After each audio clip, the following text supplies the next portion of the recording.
আকাশে প্লেন উঠতে দেখে আপনার কি লোভ হচ্ছে? হ্যাঁ, আমারও কিন্তু এই একই রকম লোভ হচ্ছে ছোটবেলায় ফিরে যেতে।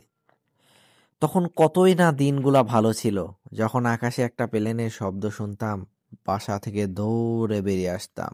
শুধু আমি একা নয়, পাড়ার সব ছোট ছোট ছালপল এক জায়গায় হইতাম আর হুররে হুররে বলে চিৎকার পারতাম। সে দিন হয়তোবা আর আসবে না।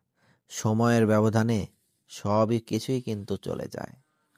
তো প্লেন উঠতে দেখেও আমিও তেমনই অনেক বাচ্চাদের আজ চেঁচাতে দেখলাম।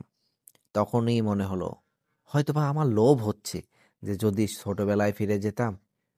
এই তো প্লেন উড়ে যাচ্ছে, দেখতেছি চোখের সামনে, কত চেঁচামেচা, কতই বা আনন্দ। মানে মনে একটা অক্লান্ত ভালোবাসা। তো কি করা, বড় তো হয়ে গেছি, এখন আর ওই সব আর হয় না। ভিডিওটা এই জন্যই করা।